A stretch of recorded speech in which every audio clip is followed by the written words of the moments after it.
नमस्कार दोस्तों, आपका स्वागत है टेक एकेडमी सिविल सर्विसेज में। आज की इस महत्वपूर्ण सीरीज में हम लोकसभा से जुड़े पीवाईक्यू आधारित एमसीक्यू की प्रैक्टिस करने जा रहे हैं, जो UPSC, CDS, CAPF, NDA, UP PCS, BPSC, ROR अन्य सभी परीक्षाओं में बार बार पूछे जाते रहे। दोस्तों, लोकसभा भारतीय संविधान का एक अत्यंत महत्वपूर्ण भाग है और इसमें जुड़े प्रश्न लगभग हर साल परीक्षा में देखने को मिलता है। इस सीरीज में हम पिछले वर्षों में पूछे गए प्रश्न के वास्तविक प्रश्नों को एमसीक्यू फॉर्मेट में बिल्कुल एग्जाम पैटर्न जैसे अनुसार कवर करेंगे, ताकि आपकी तैयारी और भी मजबूत हो सके। अगर आप प्रीलिम्स के लिए सटीक अभ्यास, कॉन्सेप्ट की स्पष्टता और एग्जाम ओरिएंटेड प्रिपरेशन चाहते हैं तो यह सीरीज आपके लिए बेहतर साबित होगी। तो चलिए दोस्तों, शुरू करते हैं बिना समय गंवाए लोकसभा टॉपिक को। इसके पहले वाले वीडियो में हमने राज्यसभा टॉपिक को कवर किया था, जिसमें 19 प्रश्न थे। आज हम लोग 20वें प्रश्न से स्टार्ट करेंगे। क्या है? निम्नलिखित में से कौन सी समिति अन्य रूप में लोकसभा की है? लोक लेखा समिति, प्राक्कलन समिति, लोक उपकरण समिति, पुस्तकालय समिति। कमेंट करके बताइए कौन समिति है? प्राक्कलन समिति। ठीक, प्राक्कलन समिति क्या है? इसमें 30 सदस्य केवल लोकसभा से। ठीक, कमेंट करके बताइए इसका गठन कब हुआ था? कब हुआ था? कब स्थापित किया गया था? 1950। ठीक, इसका सही उत्तर क्या? Option B is the right answer. इसका कार्य क्या है? सरकारी व्यय का मूल्यांकन करना, वित्तीय योजना की समीक्षा करना तथा विभागीय रिपोर्ट की जांच करना होता है। ठीक, भारत में केंद्र और राज्य सहयोग एवं केंद्र राज्य संघर्ष के विभाजक रेखा किस वर्ष माना जाता है? 1967, 69, 77, 89। देखिए दोस्तों, ये 1967 में भारत, केंद्र और राज्य के सहयोग संघर्ष का विभाजन रेखा माना जाता है। ठीक, क्यों? क्योंकि इसी वर्ष राज्य और केंद्र के बीच संघर्ष की स्थिति बढ़ गई। किसको लेके? संसाधनों के, अधिकारों और संसाधनों के वितरण को लेके। ठीक, इसके लिए 1967 का। ठीक, option is the right answer. Lok Sabha के अध्यक्ष की शक्तियों के बारे में निम्नलिखित में से कौन सा कथन सही है? लोकसभा अध्यक्ष संसद के दोनों सदनों की संयुक्त बैठक की अध्यक्षता करते हैं। बिल्कुल सही बात है। जब एक धन विधेयक को निचले सदन से उच्च सदन में भेजा जाता है तो अध्यक्ष द्वारा उस विधेयक को धन विधेयक के तौर पर प्रमाणित किया जाता है। सही, बिल्कुल सही। और तीसरा क्या है? जब अध्यक्ष को हटाए जाने का प्रस्ताव विचाराधीन हो तो तब अध्यक्ष न तो अध्यक्षता करता है और न ही कार्यवाही में भाग लेता। बिल्कुल गलत बात। विचाराधीन हो, जब हटाया जाएगा तभी मान्य होगा। ठीक, तीसरा गलत हो जाएगा।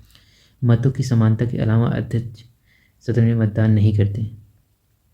बिल्कुल सही बात है।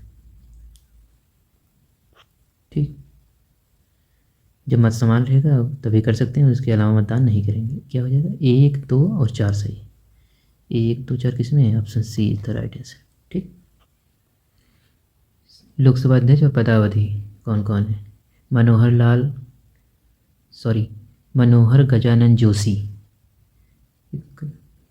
कौन से लोकसभा स्पीकर थे? और सोमनाथ चटर्जी, मीरा कुमारी, सुमित्रा महाजन। बताइए, मनोहर लाल गजानन कौन थे? 13वें थे। 1, 2। सोमनाथ चटर्जी ये 14वें थे।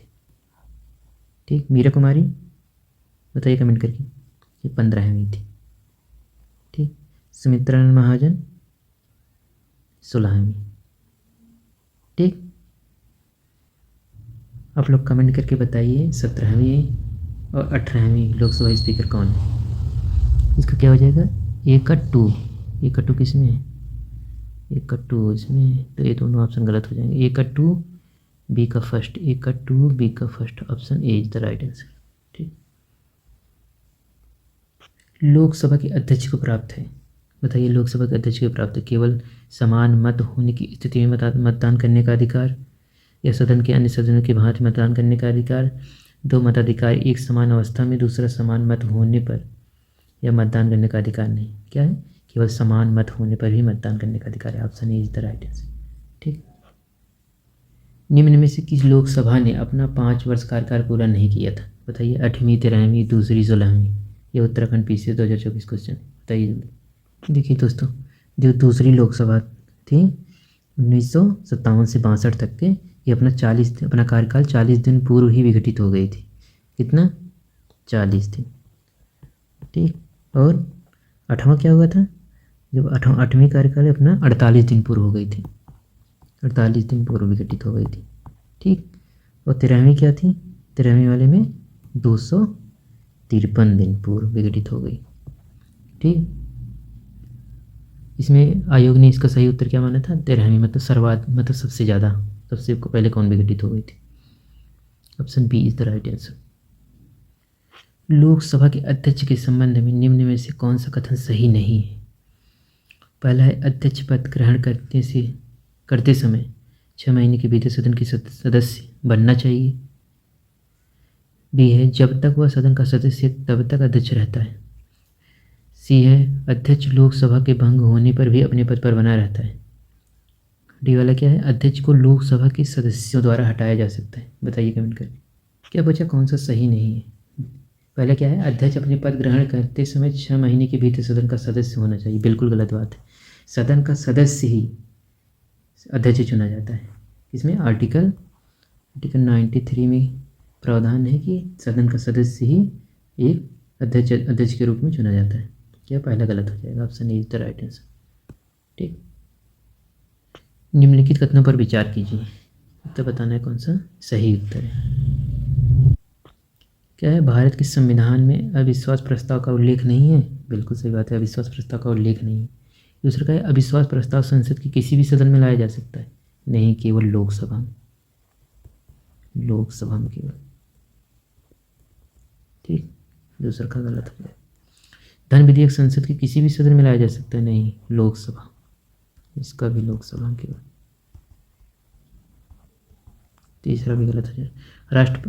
राष्ट्रपति धन विधेयक को लोकसभा में पुनर्विचार हेतु नहीं लौटा सकता। हाँ, यदि राज्यसभा धन विधेयक को 14 दिन रोक सकती है, परंतु 14 दिन बाद अगर उपरांत राज्यसभा का यदि वापस नहीं करती है तो विधेयक पारित मान लिया जाता है। ठीक, चौथा सही हो जाएगा। 1 और 4 सही। 1 और 4 किसमें है? Option C is the right answer. ठीक। केंद्रीय बजट के संदर्भ में निम्नलिखित कथनों पर विचार कीजिए, बताना है कौन सा कथन सही है। पहला क्या है, प्रधानमंत्री की ओर से केंद्रीय वित्त मंत्री संसद के दोनों सदनों के समक्ष वार्षिक वित्तीय विवरण रखते हैं। देखिए, केंद्रीय बजट जो होता है, राष्ट्रपति की ओर से केंद्रीय वित्त मंत्री संसद के दोनों सदनों के समक्ष विवरण रखते हैं, न कि प्रधानमंत्री की ओर से। पहला गलत हो जाएगा। केंद्रीय यूनियन स्तर पर भारत के राष्ट्रपति की अनुशंसा के बिना अनुदानों की मांग नहीं की जा सकती। बिल्कुल सही बात है।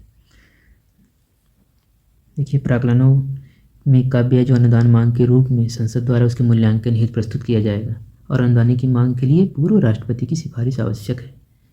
दूसरा का सही हो जाएगा। Option B is the right answer. Lok Sabha के अध्यक्ष के संदर्भ में निम्नलिखित कथनों पर विचार कीजिए। जब लोकसभा के अध्यक्ष को हटाए जाने की संकल्प विचाराधीन है, तब वह पीठासीन नहीं होगा, उसे बोलने का अधिकार नहीं होगा, वह संकल्प पर प्रथम मत देने का हकदार नहीं होगा।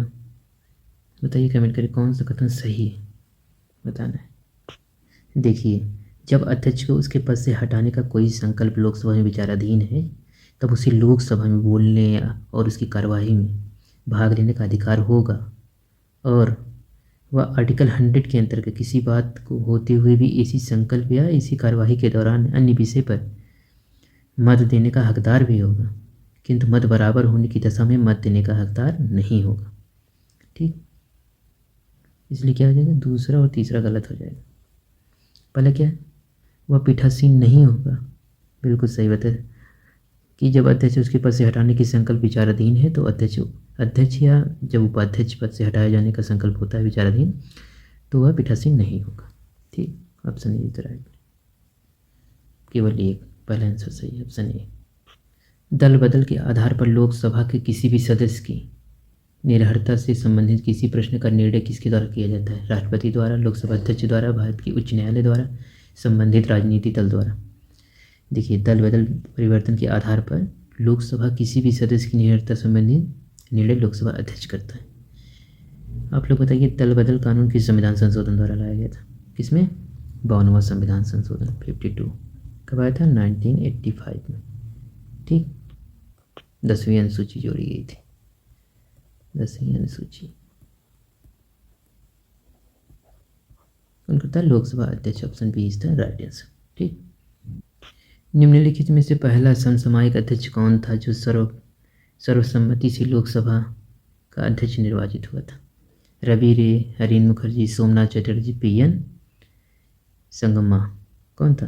देखिए, सोमनाथ चटर्जी ऐसे लोकसभा अध्यक्ष रहे हैं जो प्रोटेम स्पीकर पद के बाद भी इस स्पीकर पद पर नियुक्त किया गया था। ये कौन से लोकसभा अध्यक्ष थे? 14वें नहीं, इस सोमनाथ चटर्जी जी थे, 14वीं लोकसभा के थे, 14वीं लोकसभा के अध्यक्ष।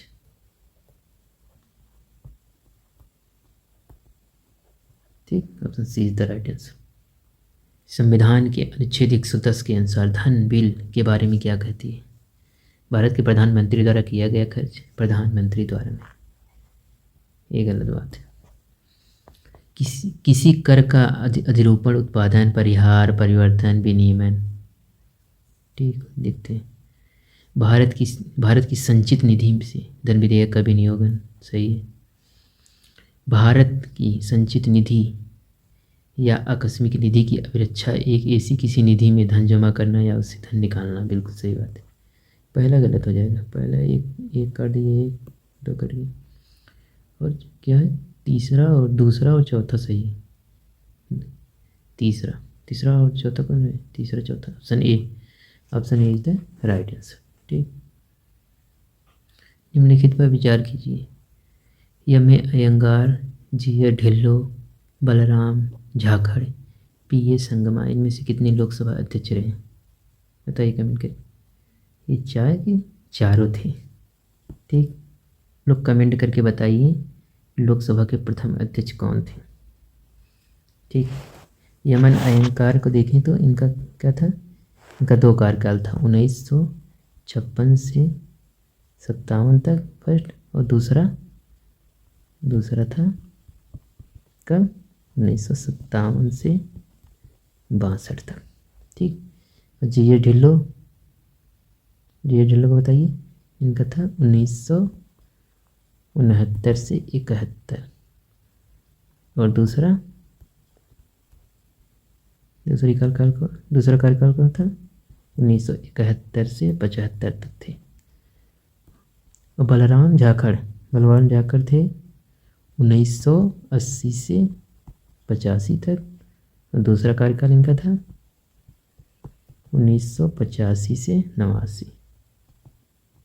ठीक, और पी ए संगमा सर का इनका था 96 से 98, इनका था 1996 से 98 तक।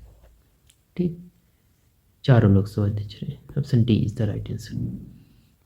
लोकसभा के प्रथम अध्यक्ष कौन थे? Shri Ganesh Vasudev Mavalankar, option A is the right answer. ठीक, क्या पूछा है? निम्नलिखित में से कौन सा एक सही सुमेलित नहीं है? लोकसभा अध्यक्ष और चुनाव वर्ष। देखिए, 7वीं थी 1980 में, ठीक, और 11वीं थी 1996 में, और 9वीं थी 89 में, 1989 में, और 13वीं थी 1999। क्या पूछा? कौन सा सही नहीं? तो 1982 दिया, 80, option A is the right answer. Lok Sabha में सामान्यतः कितने सत्र होते हैं?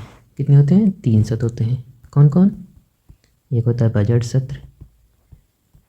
बजट सत्र हुई, मानसून सत्र, ठीक, और शीतकालीन सत्र। कब से कब तक होता है? बजट सत्र कब होता है? फरवरी टू मई तक होता है। ठीक, मानसून सत्र जुलाई से सितंबर, ठीक, और शीतकालीन सत्र नवंबर से दिसंबर।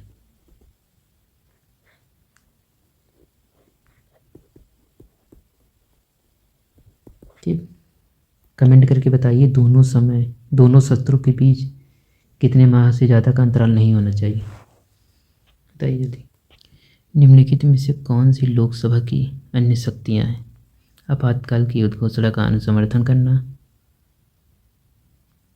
मंत्रिपरिषद की विरुद्ध अविश्वास प्रस्ताव पारित करना, भारत के राष्ट्रपति पर महाभियोग चलाना। बताइए कौन सा कथन सही?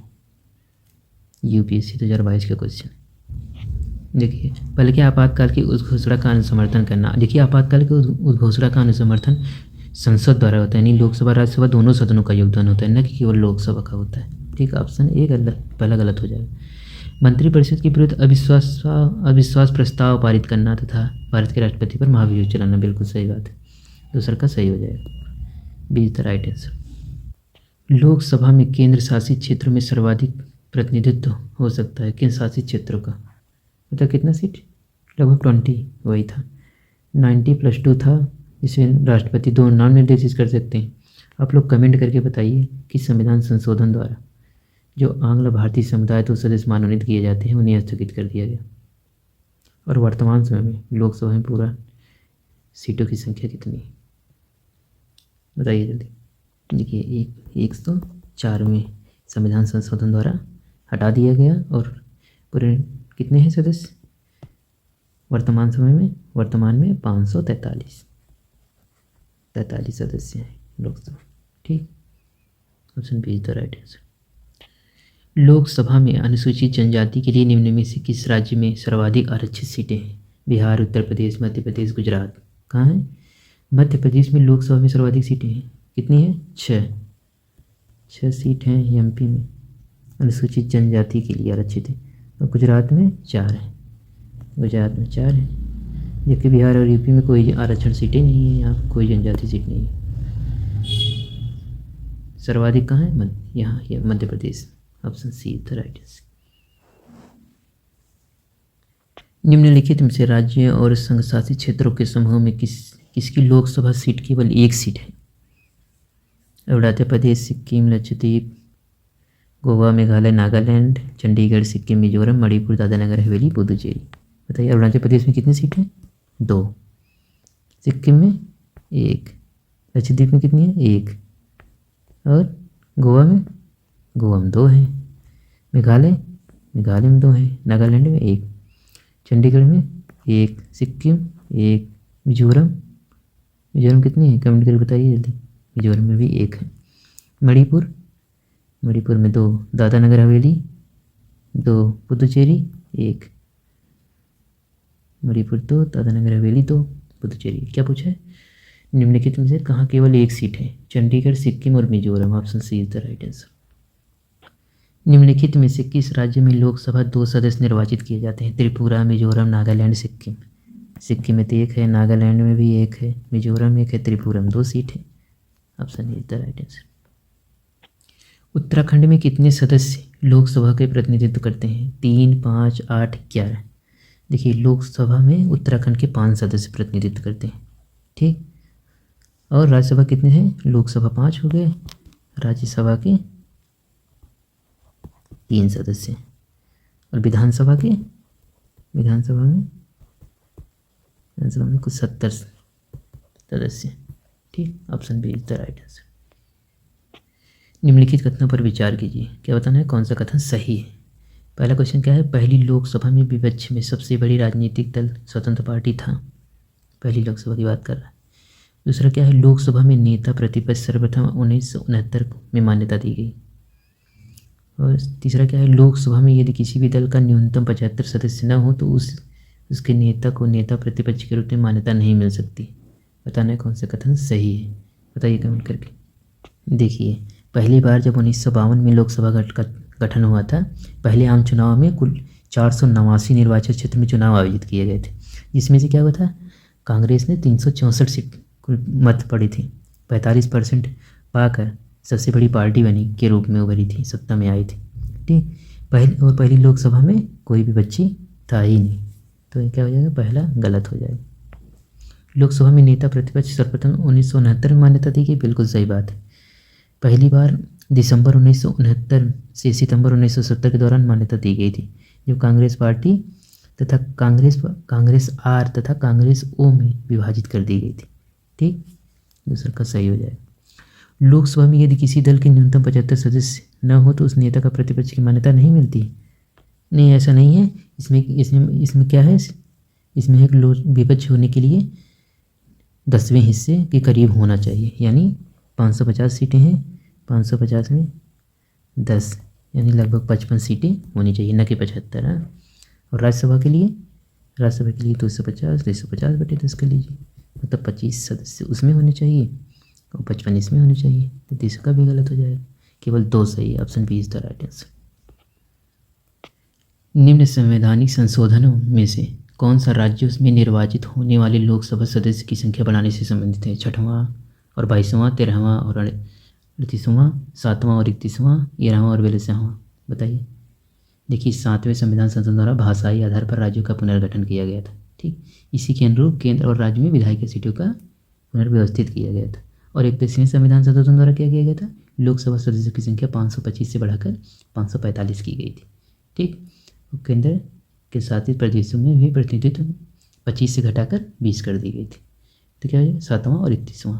7वां में क्या हुआ था? भाषाई आधार पर राज्यों का पुनर्गठन हुआ था, जिसके आधार पर सीटों का विधायिका की सीटों का पुनर्व्यवस्थित किया गया था। और 31वें संविधान संशोधन द्वारा लोकसभा सीटों की संख्या 525 से बढ़ाकर 545 कर दी गई। और केंद्र शासित प्रदेशों का प्रतिनिधित्व 25 से घटाकर 20 कर दिया गया था। ठीक, option C is the right answer. Lok Sabha चुनाव के मामले में सामान्य वर्ग के उम्मीदवार तथा अनुसूचित जाति अनुसूचित जनजाति के उम्मीदवार द्वारा जमा की जाने वाली जमानत राशि क्या है? देखिए, पहले क्या थी? पहले थी 10,000 रुपये जनरल के लिए, और फिर इसके बाद अनुसूचित जनजाति के लिए 5,000 थी। अब 2011 में इसी पर जमानत राशि बढ़ाई गई। अब करंट टाइम में लोकसभा के लिए जनरल के लिए सामान्य वर्ग के लिए 25,000 हो गई है, और ओबीसी और SC/ST के लिए कितना है? 12,500 कर दी गई। ठीक, करंट टाइम में। ऑप्शन इस उस समय जब 2002 में एक क्वेश्चन आया था ना, उस हिसाब से option C is the right answer. Lok Sabha में अनुसूचित जाति के लिए आरक्षित स्थानों की संख्या कितनी है? 59, 69, 79, 84 कितनी है? देखिए, संसदीय और विधानसभा निर्वाचन क्षेत्र में परिसीमन आयोग ने 2008 के अनुसार 2008 में परिसीमन आयोग आया है, उसके अनुसार अनुसूचित जाति के लिए आरक्षित के लिए कितनी सीटें कर दी गई थी? 84 सीटें। जबकि अनुसूचित जनजाति के लिए कितना? अनुसूचित जाति के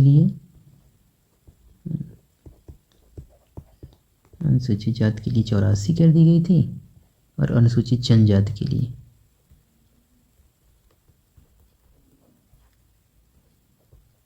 कितना थे? 47 सीटें आरक्षित की गई थी। ठीक, क्या हो जाएगा सही answer? Option D is the right answer. ठीक, लोकसभा के निर्वाचन के लिए नामांकन पत्र भारत में निवास करने वाले किसी भी व्यक्ति द्वारा दाखिल किया जा सकता है। बी, जिस निर्वाचन क्षेत्र में चुनाव लड़ा जाना है वहाँ के किसी भी निवासी द्वारा दाखिल किया जा सकता है। भारत के किसी नागरिक द्वारा जिसका नाम किसी निर्वाचक सूची मतदाता सूची में दाखिल किया जा सकता है, या भारत के किसी भी नागरिक द्वारा दाखिल किया जा सकता है। बताइए कमेंट करके आप लोग ये सभी कुछ। देखिए क्या है, लोकसभा के निर्वाचन के लिए नामांकन पत्र भारत के किसी नागरिक द्वारा जिसका निर्वाचन क्षेत्र के मतदाता सूची में नाम है वही दाखिल किया जा सकता है। ठीक, क्या हो जाएगा? सी इज द राइट आंसर। निम्नलिखित कथनों पर विचार कीजिए। लोकसभा अथवा राज्य के विधानसभा के निर्वाचन में जीतने वाले उम्मीदवार को निर्वाचित घोषित किए जाने के लिए किए गए मतदान को कम से कम 50% पाना अनिवार्य है। ये क्या है? भारत के संविधान के अधिकृत उपबंधों के अनुसार लोकसभा के अध्यक्ष का पद बहुमत वाले दल को जाता है तथा उपाध्यक्ष पद विपक्ष को जाता है। बताइए कौन सा कथन सही है? 1, 2, दोनों, कोई नहीं? बताइए कमेंट करिए। देखिए, पहला क्या है? 50% पाना अनिवार्य है, एकदम गलत बात है। लोकसभा हो अथवा राज्य के विधानसभा निर्वाचन क्षेत्र हो तो वो सर्वाधिक मत प्राप्त करने वाला विजयी घोषित किया जाता है। ठीक, इसे क्या कहते हैं? First past the post system है अपने यहाँ। संविधान के आर्टिकल 93 के अधीन लोकसभा अध्यक्ष द्वारा 2 सदस्यों को अपना अध्यक्ष और उपाध्यक्ष चुना जाता है। ठीक, प्रातः अध्यक्ष पद सत्ताधारी दल का पक्ष में रहता है, जबकि उपाध्यक्ष पद विपक्ष से प्रदान किया जाता है। यह एक परंपरा मात्र है, इस संविधान में कोई लिखित प्रावधान नहीं है। ठीक, तो दोनों कथन गलत हो जाएंगे। Option D is the right answer. संसद सदस्यों की निहरता के लिए निम्नलिखित में से कौन सा शर्त नहीं है? नहीं पूछा है, ध्यान से पढ़िएगा। किसी विदेशी राज्यों के नागरिक स्वेच्छा से अर्जित करना, राष्ट्रपति महिला आयोग की अध्यक्ष पद धारण करना, सदस्य सदन में पूर्व अनुमति के बिना अनुपस्थित रहना, सदस्य राष्ट्रीय कोयला विकास निगम लिमिटेड के निर्देशक मंडल के अध्यक्ष पद धारण करना। बताइए कमेंट करके। देखिए संविधान के आर्टिकल 102 में क्या कहा गया है, सॉरी 102 में सांसदों की अयोग्यता निर्धारित किया गया। क्या कहा गया, यदि वह केंद्र राज्य के तहत कोई लाभ पर धारण करता है तो, और वह दिवालिया हो, या भारत का नागरिक न रह गया हो, या संसद के किसी कानून में अयोग्य घोषित किया गया हो, वह कंपनी की निर्देशन में नहीं होना चाहिए जिसे सरकार कम से कम 25% हिस्सा हो। किसी भी कंपनी का हिस्सेदार नहीं होना चाहिए अगर सरकार का उसमें योगदान 25% है तो। और स्वेच्छा से अपना किसी राजनीतिक पार्टी के सदस्य छोड़ देता है जिससे उसने जीत दर्ज की, यानी दल बदल वाला। राजनीतिक दल के निर्देश में विपरीत मतदान कर दिया हो, यानी जिस पक्ष का है उस पक्ष में नहीं, दूसरे पार्टी से मतदान कर दिया है। राष्ट्रीय महिला आयोग की अध्यक्ष पद सदस्यता नियत निर्धारण नहीं करता है। ठीक, इसका सही आंसर क्या हो जाएगा, option B is the right answer. कथन है क्या है, वित्त विधेयक केवल निचले सदन में ही प्रस्तुत किए जा सकते हैं। कारण क्या है, निचला सदन जनता द्वारा प्रत्यक्ष रूप से निर्वाचित किया जाता है। बताना कौन सा सही विकल्प चुनना है। ए और दोनों सत्य हैं व्याख्या करता है, दोनों सत्य हैं व्याख्या नहीं करता है। ए सत्य है आर असत्य है, ए असत्य है असत्य है। देखिए साधारण वित्त विधेयक जो होता है उसे विधेयक कहते हैं, जो वित्तीय मामले में जैसे राज्य से या व्यय से संबंधित होता है। वित्त विधेयक धन विधेयक के समान लोकसभा में पेश किए जाते हैं। यद्यपि सभी धन विधेयक वित्त विधेयक होते हैं, जितने धन विधेयक होते हैं सभी वित्त विधेयक होते हैं, किंतु सभी वित्त विधेयक धन विधेयक नहीं होते। ठीक है, कथन तो सही है पहला। दूसरा का निचला सदन यानी लोकसभा जनता द्वारा प्रत्यक्ष निर्वाचित होता है, बिल्कुल सही है, लेकिन ये व्याख्या नहीं करता है। Option B is the right answer.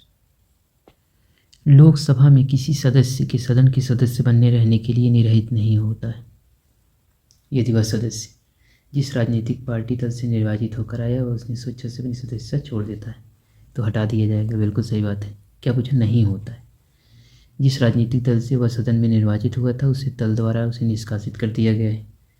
ये भी बिल्कुल सही बात है, निष्कासित कर दिया जाए तो कहाँ से होंगे, सॉरी दोस्तों, निष्कासित नहीं, अयोग्य अगर घोषित कर दिया जाता है तब। ठीक, और तीसरे में क्या क्या है, ये एक स्वतंत्र उम्मीदवार के रूप में निर्वाचित होने के पश्चात किसी राजनीतिक दल में सम्मिलित हो जाता है।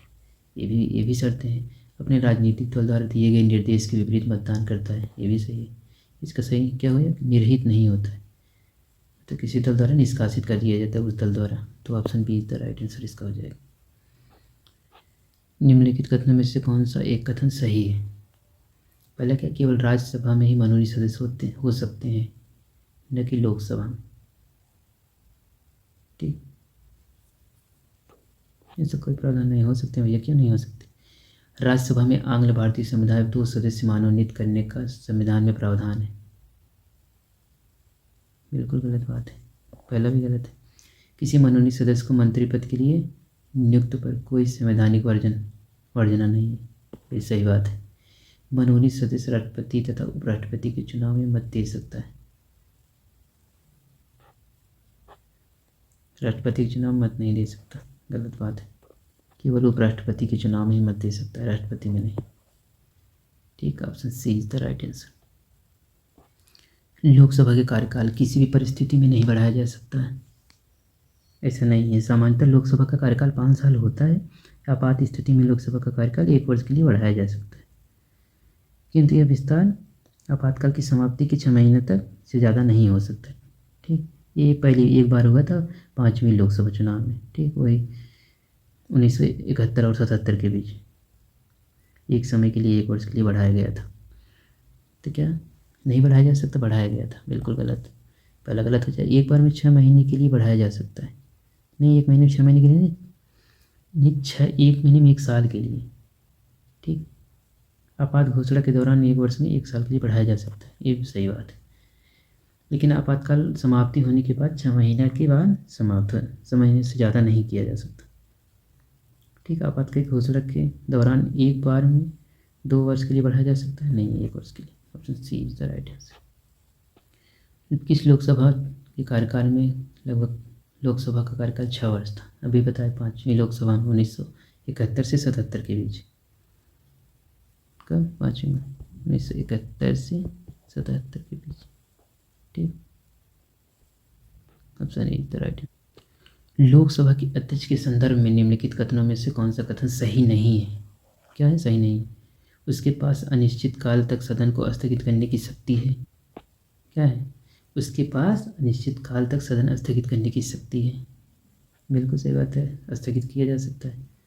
उसके पास शस्त्रावसान के बाद सदन को बुलाने की शक्ति है। नहीं, स्थगन के बाद शस्त्रावसान के बाद सदन बुलाने की शक्ति किसके पास है? समय से पर राष्ट्रपति शस्त्रावसान करता है। ठीक, शस्त्रावसान का अर्थ क्या है? संसद के किसी विशेष सत्र को समाप्त करना होता है, और इसे राष्ट्रपति का है, यह अधिकार राष्ट्रपति का है सदन को शस्त्रावसान के बाद सदस्य को बुलाने की शक्ति, न कि लोकसभा अध्यक्ष को।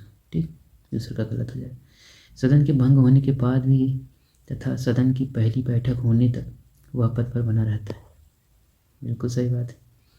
लोकसभा के सदस्य समाप्त होने पर उसे पद से हटाया जाता है। हाँ, सदस्य समाप्त होने पर पद से हटा दिया जाएगा। बिल्कुल सही बात है। कौन सा कथन सही नहीं है? बी वाला सही नहीं है। Option B is the right answer. निम्नलिखित कथनों में से कौन सा कथन सही है? लोकसभा में लंबित कोई विधेयक उसके सत्रावसान पर व्यभिगत हो जाता है। देखिए, जब लोकसभा विघटित की जाती है तो इसके सारे कार्य जैसे विधेयक, प्रस्ताव, संकल्प, नोटिस, याचिका, ये सब समाप्त हो जाते हैं। उसी कब तक? उन्हें नवगठित लोकसभा में दोबारा लाना जरूरी होता है। ठीक, और यद्यपि जिन्हें लंबित विधेयक में लंबित आश्वासनों और जांच की सरकारी आश्वासनों से संबंधित समिति द्वारा की जानी है, उन्हें लोकसभा में विघटित द्वारा समाप्त नहीं होते। ठीक, लंबित विधेयक समाप्त नहीं हो जाते। पहला वाला गलत हो जाएगा। राज्यसभा में लंबित भी कोई विधेयक जिसे लोकसभा ने पारित नहीं किया है, लोकसभा में विघटन पर व्यभिगत नहीं होगा। नहीं किए ऐसा कोई विधेयक जो राज्यसभा में विचाराधीन हो लेकिन लोकसभा द्वारा पारित नहीं हो तो समाप्त नहीं होगा। ठीक, दूसरा का वाला सही हो जाएगा। Option B is the right answer. ठीक, और अगर यही लोकसभा में पारित हो जाता किंतु राज्यसभा में विचाराधीन रहता तो समाप्त हो जाता। ठीक, निम्नलिखित कथनों पर विचार कीजिए। संसद अधिनियम 1959 में कई पदों को लाभ पद के आधार पर नियरता में छूट देता है। बिल्कुल सही। उपयुक्त अधिनियम में 5 बार संशोधित किया गया है। कब कब किया गया 5 बार संशोधित? 1993 में, 99 में, 1900, फिर सन 2000 में, फिर 2006 में, फिर 2013 में संशोधन किया जा चुका है। ठीक, और लाभपति का भारत के संविधान में भली भांति परिभाषित है? एकदम नहीं। लाभपत भारत के संविधान में परिभाषित नहीं किया गया है। तीसरा का गलत हो जाएगा। 3 को तीसरा का गलत हो जाएगा, केवल 1 और 2। Option is the right answer. तो दोस्तों, आज की इस वीडियो में हमने लोकसभा से जुड़ी महत्वपूर्ण विभागीय आधारित एमसीक्यू प्रश्नों की प्रैक्टिस की, जो यूपीएससी, सीडीएस, सीएपीएफ, एनडीए जैसी परीक्षाओं में बार बार पूछे जाते हैं। उम्मीद है कि इस सेशन में आपके कॉन्सेप्ट की समझ मिली होगी और आपकी प्रीलिम्स की तैयारी को और मजबूत करेगा। दोस्तों, याद रखिए, पिछले वर्षों के प्रश्नों का अभ्यास ही सफलता की सबसे बड़ी सीढ़ी होती है। अगर आपको यह वीडियो उपयोगी लगे तो लाइक ज़रूर करें, अपने दोस्तों के साथ शेयर करें, और आगे ही पीवाई की सीरीज़ को ऐसे एग्जाम ओरिएंटेड के लिए टेक एकेडमी सिविल सर्विसेज को सब्सक्राइब करना ना भूलें। मिलते हैं अगली वीडियो में एक और महत्वपूर्ण टॉपिक के साथ। तब तक के लिए पढ़ते रहिए, अभ्यास करते रहिए, सफलता की ओर बढ़ते रहिए। धन्यवाद।